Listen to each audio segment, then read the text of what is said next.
ಇತ್ತೀಚಿನ ಸಂಚಿಕೆಗಳನ್ನು ಜಾಹೀರಾತಿನ ಕಿರಿಕಿರಿ ಇಲ್ಲದೆ ನೋಡಿ. ಸಾಯೋ ಕಾಲದಲ್ಲಾದರೂ ಈ ಮುದುಕ ನೆಮ್ಮದಿಯಾಗಿ ಸಾಯೋ ಸೌಭಾಗ್ಯ ಕಲ್ಪಿಸಿಕೊಟ್ಟಿದ್ದಾರೆ. ಅಪ್ಪ ನೀ ಸುಮ್ಮನೆರು ಸರ್. ಅನ್ನ ಹಾಕಕ್ಕಾಗದಿದ್ರು ಅದಕ್ಕೆ ಮಾರ್ಗ ತೋರಿಸ್ತಾರಲ್ಲ ಅವರೇ ಪುಣ್ಯಾತ್ಮ. ನನ್ನ ಮಗ ಈ ಮಟ್ಟಕ್ಕೆ ಬರೋ ಕಾರಣ ತಾವು, ನಿಮ್ಮ ಸಂಸ್ಥೆ. ಅದಕ್ಕೆ ಅನಂತ ಧನ್ಯವಾದಗಳು ಸರ್. ರಾಯರೇ, ಇದು ದುಃಖ ಪಡೋ ಸಮಯ ಇಲ್ಲ, ಸಂತೋಷ ಪಡೋ ಸಮಯ. ಇಂಥ ಮಗನ್ನ ಸೊಸೆ ಮೊಮ್ಮಕ್ಕಳನ್ನು ಪಡೆದಿದ್ದೀರಲ್ಲ, ಅದು ನಿಮ್ಮ ಪೂರ್ವ ಜನ್ಮದ ಪುಣ್ಯ.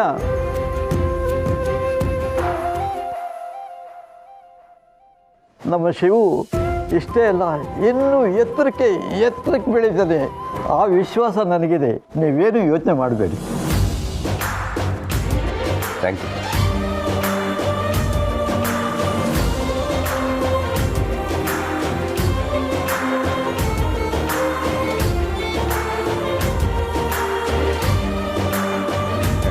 ಸರ್, ನಿಮ್ಮ ಮನೆಗೆ ಬಂದಿರೋ ಮಕ್ಕಳ್ಯಾರೋ ಈ ಡ್ರಮ್ಮು ಬಕೆಟ್ನ ತೂತ್ ಮಾಡಾಕಿದ್ದಾರೆ. ಅದ್ರ ಬೆಲೆ 4,000 ರೂಪಾಯಿ ಆಗುತ್ತೆ. ಅದನ್ನ ನಿಮ್ಮ ಬಿಲ್ಲಲ್ಲಿ ಆ್ಯಡ್ ಮಾಡಿದ್ದೀನಿ.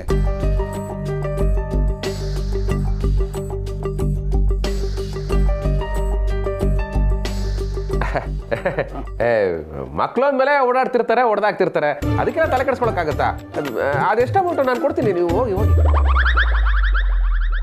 Okay sir, thank you. ರಾಯ್ರೆ, ಪೂಜೆಗೆಲ್ಲ ಸಿದ್ಧವಾಗಿದೆ, ಶುರು ಮಾಡೋಣ ಬನ್ನಿ. ಆಯ್ತಾಯ್ತಾಯ್ತಾಯ್ತು ಸರ್, ಪೂಜೆ ಪ್ರಾರಂಭ ಆಗುತ್ತೆ. ನಿಮ್ಮೆಲ್ಲರಿಗೂ ಇಲ್ಲೇ ಚೇರ್ ಅರೇಂಜ್ ಮಾಡಿಸ್ಲಾ? ಅದೆಲ್ಲ ಏನು ಬೇಡಪ್ಪ, ನನಗೆ ಆಸ್ಮಾ ಇದೆ, ಈ ಹೊಗೆ ಎಲ್ಲ ಆಗಲ್ಲ. ನಾ ಹೊರಗಡೆ ಆರಾಮಾಗಿರ್ತೀನಿ. ನಿಮ್ಮ ಪೂಜೆ ನೀವು ಮುಂದುವರಿಸಿ ಮಾಡಿಕೊಡಿ. ಅಯ್ಯೋ ಸರ್, ನೀವಿಲ್ಲ ಅಂದ್ರೆ ಪೂಜೆ ಹೇಗೆ ಸರ್? ಪರವಾಗಿಲ್ಲ, ಹೇಗೂ ಬಂದಿದ್ದೀವಲ್ಲಪ್ಪ, ಹೊರಗಡೆ ಇರ್ತೀನಿ ಅಷ್ಟೇ. ಶಿವಪ್ರಸಾದ, ಈ ನಮ್ಮಪ್ಪಗ ಅಸ್ತಮಾದ ನೋಡು, ಹೊಗಿ ಭಾಳ ತ್ರಾಸ ಆಗ್ತದ. ಹೊರಗೆ ಕೂತ್ಕೋತೀವಿ, ಏನು ತಲೆ ಕೆಡ್ಸ್ಕೊಬೇಡ್ರಿ, ನೀವು ಪೂಜೆ ಆರಾಮಾಗಿ ಮಾಡ್ಕೊಳ್ರಿ. ಸರಿ ಸರ್. ಕಾಶಿ, ಗೌರಿ, ನನ್ನ ಸ್ಟಾಫ್ ಎಲ್ಲ ಹೊರಗಡೆ ಕೂತ್ಕೋತಾರೆ, ಚೂರು ನೋಡ್ಕೊಳ್ಳಿ. ಅಡ್ಡಿಲ್ಲ, ನೀವೇನು ಟೆನ್ಷನ್ ಮಾಡಬೇಡಿ, ನಾನು ವ್ಯವಸ್ಥೆ ಮಾಡ್ತೆ. ಬನ್ನಿ ಅಪ್ಪ, ಬನ್ನಿ.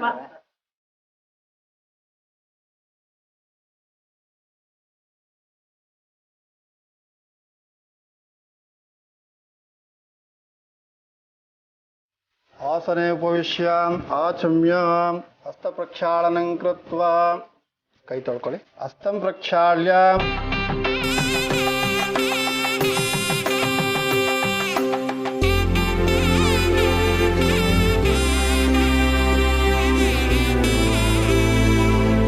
पूर्वच्छरित एवं गुणाभिषेण सृष्टायास्यां शं श्री कुलदेवता इष्टदेवता आराध्य देवता प्रीत्य तेन यजमानकस्य गोत्रोर्भवस्य ಶ್ರೀಮನ್ ಮಹರ್ಷಿ श्रीमन् महर्षि गोत्रोर्यजमानकस्य नाम जस्य पितृः ತಂದೆಯವರ ಹೆಸರು ವಿಶ್ವನಾಥನ್ ಶರ್ಮಣಃ ಸ್ಕಂದಾನಾಂ ಯಸ್ಯ ಮಹಾಗಣಪತಿ ಗಂಭವಾಮಹೇ.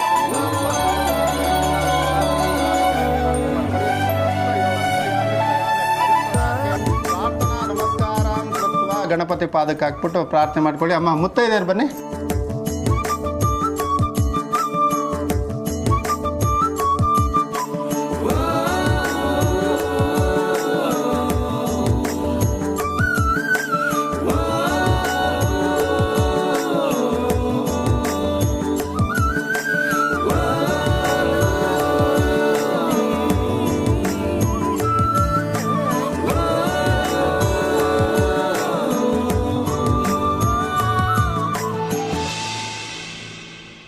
ಈಗ ಪೂರ್ಣಾಹುತಿ ಆಗ್ತಾ ಇದೆ. ಎಲ್ಲರೂ ಕೂಡ ಎದ್ದು ನಿಂತ್ಕೊಳ್ಳಿ.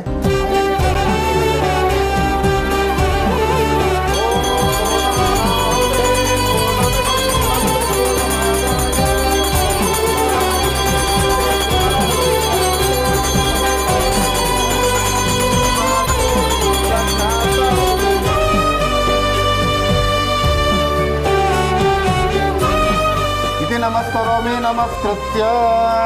ಇಲ್ಲಿಗೆ ಈ ಪೂಜಾ ಕೈಂಕರ್ಯ ಸಮಾಪ್ತಿ ಆಗುತ್ತದೆ. ಹಿರಿಯರ ಆಶೀರ್ವಾದ ತಗೊಂಡು ನಿಮ್ಮ ಕೆಲಸ ಕಾರ್ಯಗಳನ್ನು ನೋಡಿ. ನಮಸ್ಕಾರ, ಒಳ್ಳೆಯದಾಗಿ. ಶತಮಾನಂ ಭವತಿ ಶತಾಯು ಪುರುಷ ಶತೇಂದ್ರಿಯ ಆಯುಷ್ಯೇಂದ್ರಿಯ ಪ್ರತಿಷ್ಠತಿ ದೀರ್ಘಸ್ಮುಂಗಲಿ ಭವ ದೀರ್ಘಾಯುಷ್ಮಾನ್ ಭವ. ಒಳ್ಳೆಯದಮ್ಮ. ನಿಮ್ಮ ತಂದೆ ತಾಯಿ ನಮಸ್ಕಾರ.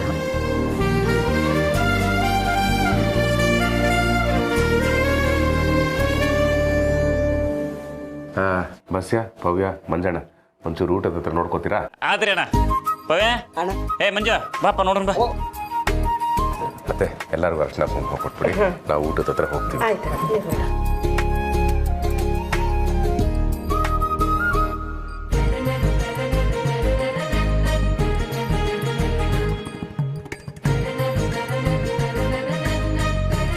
ಮತ್ಸ್ಯ ಎಲ್ಲ ಅರೇಂಜ್ ಆಯ್ತಾ? ಎಲ್ಲ ರೆಡಿ ಐತ್ರಿ ಅಣ್ಣ.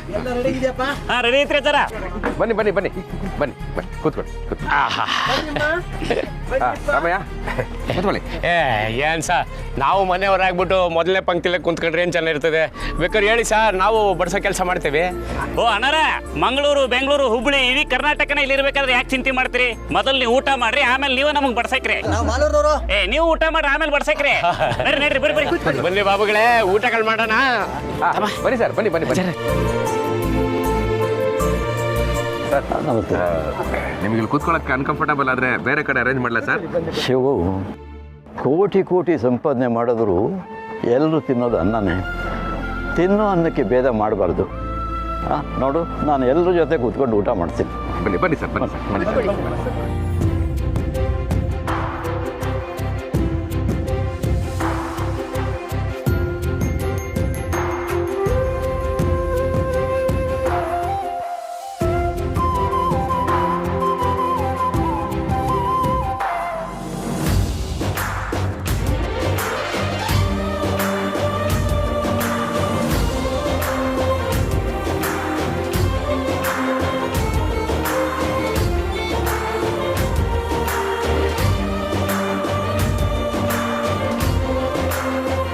ಸರ್ ಊಟ ಮಾತ್ರ ತುಂಬಾ ಚೆನ್ನಾಗಿದೆ.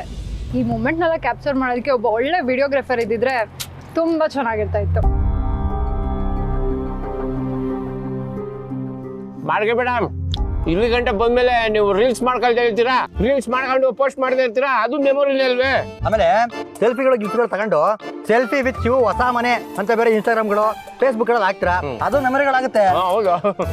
ಆದ್ರೂ ಬಾಬು, ಒಬ್ಬ ಪ್ರೊಫೆಷನಲ್ ವಿಡಿಯೋಗ್ರಾಫರ್ ಇದ್ದಿದ್ರೆ ಇದನ್ನೆಲ್ಲ ಪ್ರೊಫೆಷನಲ್ ಆಗಿ ತೆಗ್ದಿರೋನು. ಹೋಲಿ ಬಿಡು, ಪಾಪ ಶಿವುಗೆ ಇಷ್ಟನ್ನ ಅರೇಂಜ್ ಮಾಡೋದಕ್ಕೆ ಎಷ್ಟು ಕಷ್ಟ ಆಯ್ತೋ ಏನೋ. ಮಾಡಿ ಮಾಡಿ ಊಟ ಮಾಡಿ.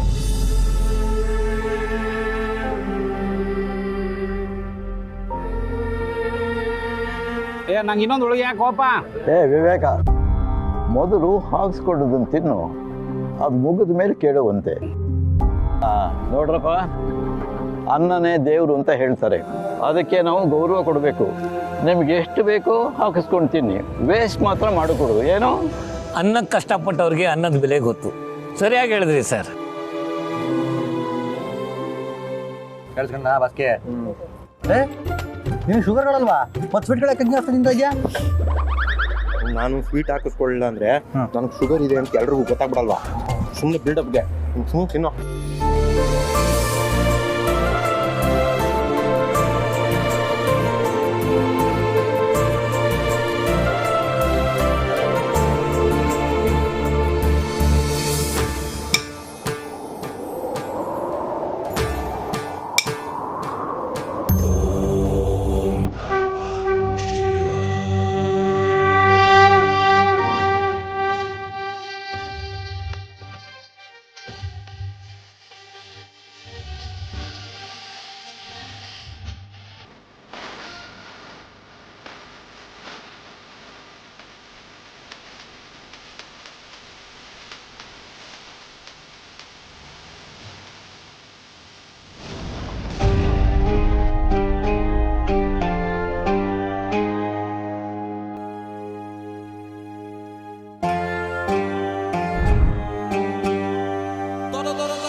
ಇದು ಒಂದು ಗೃಹ ಪ್ರವೇಶ, ಇದು ಒಂದು ಊಟ, ಒಂದು ಬೀಡ ಇಲ್ಲ, ಐಸ್ ಕ್ರೀಮ್ ಇಲ್ಲ. ಏಯ್, ಯಾರು ನೀನು?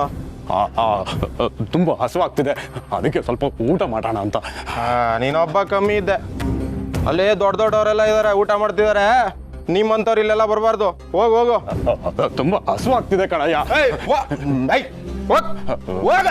ಸರಿ ಸರಿ ಆಯ್ತು. ಊಟ ಕೇಳಿದ್ರೆ ಬೈತಿರಲ್ಲ. ಏನೋ ಮರ್ತನಲ್ಲ. ಹಾ, ಒಂದು ಬಾಳೆಹಣ್ಣು ತಿಂದು ಮಜ್ಜಿಗೆ ಕೊಡೋಗೋಣ. ಸೊಪ್ತಿದೆ, ಏನ್ ಮಾಡ್ಲಿ?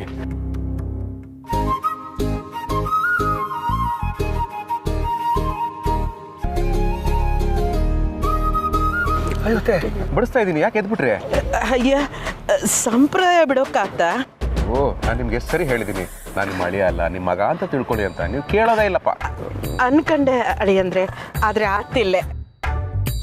ಗಿರಿ ಬಾಯ್ಲಿ, ನಿಮ್ಮಮ್ಮ ನಾನು ಬಡಿಸಿದ್ರೆ ಮುಜುಗರ ಪಟ್ಕೋತಾ ಇದ್ದಾರೆ, ತಗೋ. ಅವ ನೀವೇನು ಮುಜುಗರ ಪಟ್ಕೋಬೇಡಿ.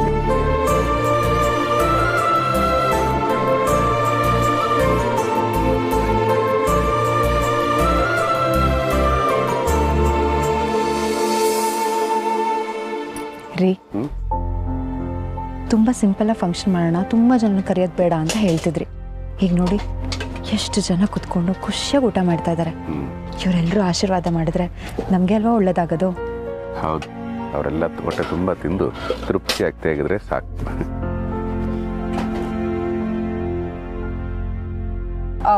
ತಾಂಬೂಲ ಯಾರು ಮರಿಬಾರ್ದು, ವ್ಯವಸ್ಥೆ ಮಾಡಿ. ಆಯ್ತ್ರಿ ಬನ್ನಿ, ಆಯ್ತ್ರಿ.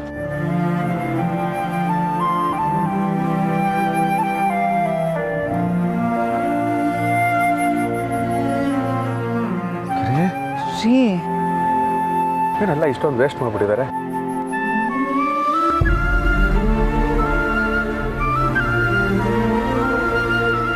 ಹಾಂ ಸರ್, ಎಲ್ಲ ಮುಗೀತಾ? ಊಟ ಎಲ್ಲ ಚೆನ್ನಾಗಿತ್ತಾ? ಊಟ ಎಲ್ಲ ಚೆನ್ನಾಗಿತ್ತು ಅನ್ಸುತ್ತೆ, ಆದರೆ ತುಂಬ ವೇಸ್ಟ್ ಮಾಡ್ಬಿಟ್ಟಿದ್ದಾರೆ, ಅದೇ ಬೇಜಾರಾಗ್ತಾ ಇದೆ. ಒಂದು ಊಟಕ್ಕೆ ಎಷ್ಟು ಅಂತ ಹೇಳಿದ್ರಿ ನೀವು? 200 ರೂಪಾಯಿ ಹೇಳಿದ್ನಲ್ಲ ಸರ್. 200 ರೂಪಾಯಿ. ಅಂದಾಜು ಎಷ್ಟು ಊಟ ವೇಸ್ಟ್ ಆಗಿರ್ಬೋದು?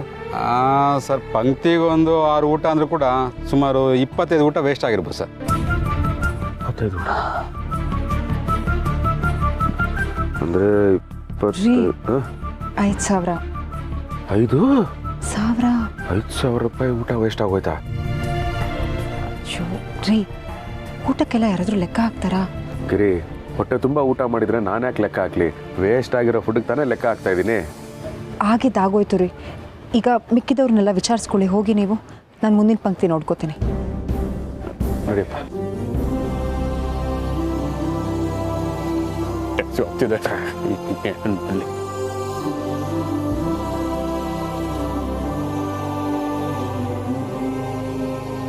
ಎಲ್ಲರೂ ಸಂತೋಷವಾಗಿ ಊಟ ಮಾಡ್ತಾ ಇದ್ದಾರೆ. ಎಕ್ಸ್ಟ್ರಾರ್ಡ್ನರಿ ಅಂತ ಹೇಳದೇ ಇದ್ರು, ಚೆನ್ನಾಗಿತ್ತು ಅಂತ ಹೇಳಿದ್ರು, ಅಷ್ಟು ಸಾಕು. ಅದೇ ನಮ್ಮ ಭಗವಂತ ಬಂದು ಊಟ ಮಾಡಿದ್ರೆ ಸೂಪರ್ ಶಿವು ಅಂತ ನಾನು ಬೆನ್ ತಟ್ಟಿರೋನು. ಯಾಕೋ ಇವತ್ತು ಅವ್ನು ಕಾಣಿಸ್ಲೇ ಇಲ್ಲ.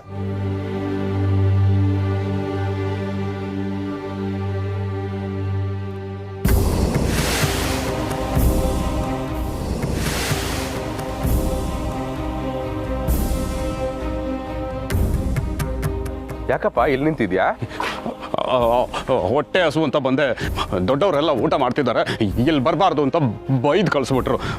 ನನ್ನ ಹೊಟ್ಟೆ ಕೇಳಬೇಕಲ್ಲ, ಅದಕ್ಕೆ ಹೋಗದೆ ಸುಮ್ಮನೆ ನಿಂತಿದ್ದೀನಿ. ಊಟಕ್ಕೆ ಯಾರಪ್ಪ ದೊಡ್ಡವರು ಚಿಕ್ಕವರು? ಇವತ್ತು ನಮ್ಮನೆ ಗೃಹ ಪ್ರವೇಶ, ಬಾ ಭರ್ಜರಿ ಊಟ ಹಾಕಿಸ್ತೀನಿ.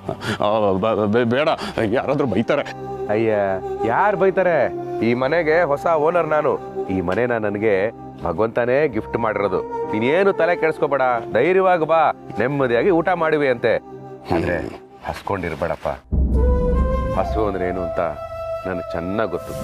ಅಷ್ಟೇ ಅಲ್ಲ, ಅನ್ನದಾಸೋಹದ ಪ್ರತಿಯೊಂದು ಅಗಳು ಡೈರೆಕ್ಟ್ ಆಗಿ ಭಗವಂತನಿಗೆ ಸೇರುತ್ತಂತೆ.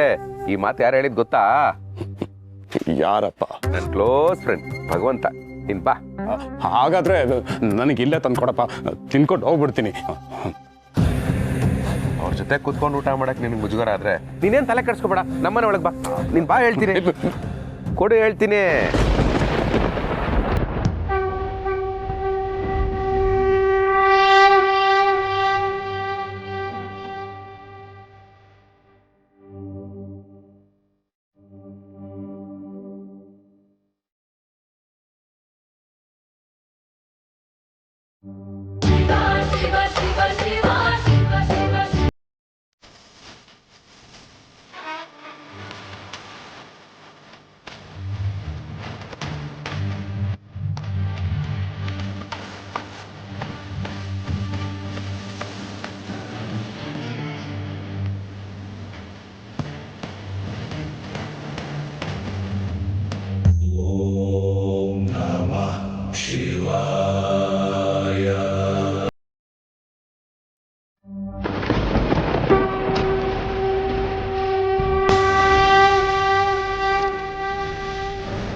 ಗಿರಿ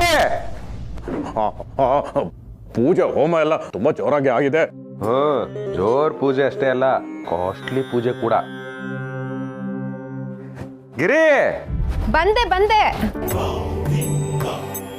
ರೀ. ಇವ್ರಿಗೆ ಇಲ್ಲೇ ಊಟ ಬಡ್ಸೋಣ. ಇಲ್ಲ ಅಲ್ಲಿ ಹೇಳ್ತೀನಿ. ಕೈಕಾಲ್ ಮುಖ ತೊಳ್ಕೊಂಬನ್ನಿ, ಊಟ ಮಾಡೋರಂತೆ. ಏನಮ್ಮ ಕೈಕಾಲು ಮುಖ ತೊಳ್ಕೊಳ್ಳೋದು, ಎಷ್ಟೇ ತೊಳ್ಕೊಂಡ್ರು ಮೈಗಂಟಿರೋ ಬೂದಿ ಹೋಗ್ಬೇಕಲ್ಲ. ಅಯ್ಯೋ ಹಾಗಂತ ಹಾಗೆ ಊಟ ಮಾಡೋಕ್ಕಾಗತ್ತಾ? ಊಟ ಮಾಡೋವಾಗ ಶುಚಿಯಾಗಿರ್ಬೇಕಲ್ವಾ? ಏನಮ್ಮ ಹಿಂಗಂತೀಯ? ಮನಸ್ಸು ತುಂಬ ಕೊಳೆ ತುಂಬಿಕೊಂಡು ದೇಹ ಮಾತ್ರ ಶುಚಿಯಾಗಿಟ್ಕೊಂಡು ದೇವ್ರ ಪೂಜೆ ಮಾಡಿದ್ರೆ ಸರಿ ಹೋಗುತ್ತಾ? ಪಾಯಿಂಟ್ ಇದೆ ಗಿರಿ. ಅವ್ರವ್ರಿಗೆ ಅವ್ರವ್ರದೇ ಆದ ಪದ್ಧತಿಗಳಿರುತ್ತೆ, ನಾವಾಗ ಡಿಸ್ಟರ್ಬ್ ಮಾಡಬೇಕು? ಊಟ ಬಡಿಸೋದಷ್ಟೇ ನಮ್ಮ ಕರ್ತವ್ಯ. ಓಕೆ ಸರಿ ರೀ. ಸ್ಕಂದ, ಪ್ರಣಿ, ಬಾಳೆ ಎಲೆ ತಗೊಂಬನ್ನಿ.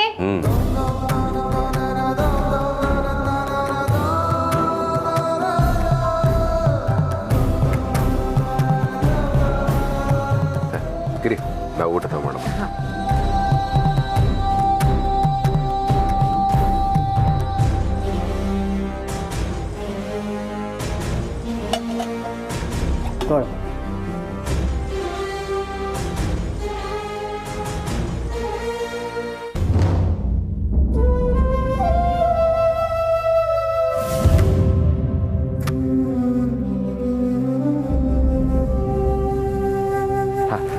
ಬಾ.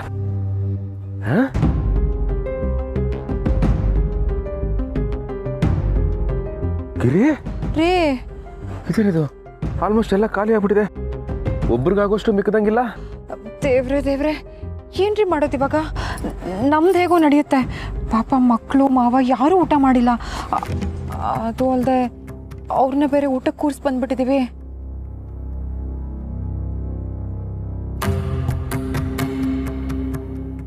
ಈಗ ಇನ್ನು ಎಷ್ಟೊತ್ತಪ್ಪ?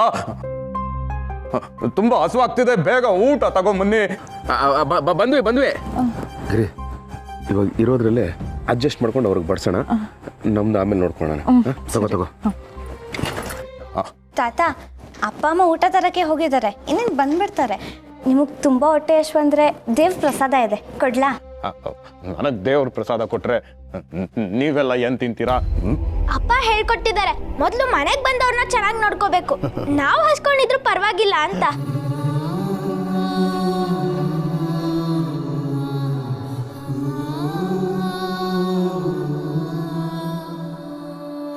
ಬೇಗ ಬಾಪ, ತುಂಬಾ ಹಸುವಾಗಿದೆ ನಮಗೆ. ತಡ ಆಯ್ತಪ್ಪ, ಏನು ಅನ್ಕೋಬೇಡ. ಇರ್ಲಿ, ತಡ ಆದಷ್ಟು ಪಾಲ ದೊಡ್ಡದು. ನೀವು ಬಡ್ಸಿ.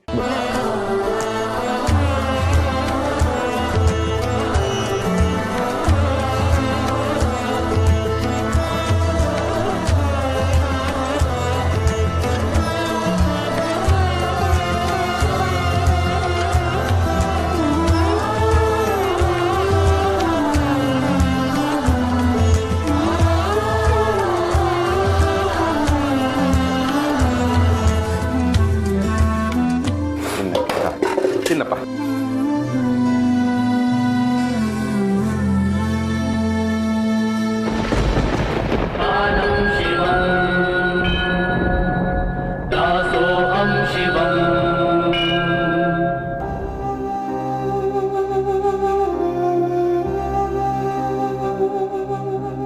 ಇರೋ ಊಟ ಈ ವಯನಕ್ಕೆ ಸಾಲುತ್ತೋ ಇಲ್ವೋ ಅಂತಾನೇ ಗೊತ್ತಾಗ್ತಾ ಇಲ್ಲ. ಒಂದ್ ವೇಳೆ ನನ್ನ ಫ್ರೆಂಡ್ ಭಗವಂತ ಬಂದ್ರೆ ನಾನು ಏನು ಅಂತ ಬಡಿಸ್ಲಿ? ನಿಧಾನ ಕಣಪ್ಪ, ನಿಧಾನ. ತಗೋ. ಹಸುವಾಗಿದೆ ಗೊತ್ತು, ಗಡಿಬಿಡಿ ಮಾಡ್ಕೋಬೇಡ. ನಿಧಾನ ಕುಡಿ.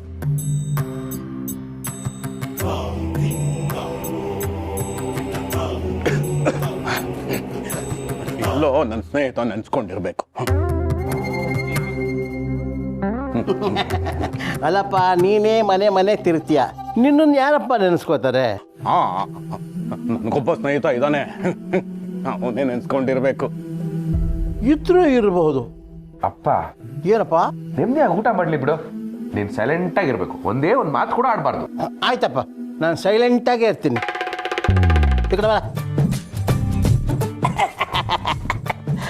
ನಿನಗೆ ವಿಷಯ ಗೊತ್ತಾ? ನನ್ನ ಮಗ ಬಹಳ ಕಷ್ಟಪಟ್ಟು ಬೆವರನ್ನ ಸುರಿಸಿ ಲಕ್ಷ ಲಕ್ಷ ಗಳಿಸಿ ಈ ಮನೆನ ಸ್ವಂತದಾಗ ಮಾಡ್ಕೊಂಡಿದ್ದಾನಪ್ಪ. ಅಪ್ಪ ಏನಪ್ಪ ಸೈಲೆಂಟ್ ಆಗಿರು ಅಂತ ಹೇಳಿದ್ರೆ ಈ ವಿಷಯ ಎಲ್ಲ ಹೇಳ್ತಾ ಇದೆಯಲ್ಲಪ್ಪ. ಆಯ್ತಪ್ಪ, ನಾನು ಮಾತಾಡೋಲ್ಲ. ಅವ್ರು ಹೇಳಿಲ್ಲ ಅಂದ್ರು ನಾನು ಯಾವಾಗಲೂ ನಿಮ್ಮ ಮುಂದೆ ನೋಡ್ತಾ ಇರ್ತೀನಲ್ವಾ, ನನಗೆಲ್ಲ ಗೊತ್ತಾಗುತ್ತೆ. ಹೌದಾ? ಅದ್ ಹೇಗೆ? ರೀ, ಇವ್ರು ಎಲ್ಲ ಕಡೆ ಹೋಗ್ತಾ ಇರ್ತಾರೆ. ಈಗಂತೂ ಎಲ್ಲ ಕಡೆ ನಮ್ಮ ಬಗ್ಗೆನೇ ಮಾತು, ಹಾಗಾಗಿ ಗೊತ್ತಾಗಿರುತ್ತೆ ಅಲ್ವೇನಪ್ಪ? ಈ ಅಲೆಮಾರಿಗೆ ನಿಮ್ ವಿಷಯ ಮಾತ್ರ ಅಲ್ಲ, ಎಲ್ರ ವಿಷಯನೂ ಗೊತ್ತು.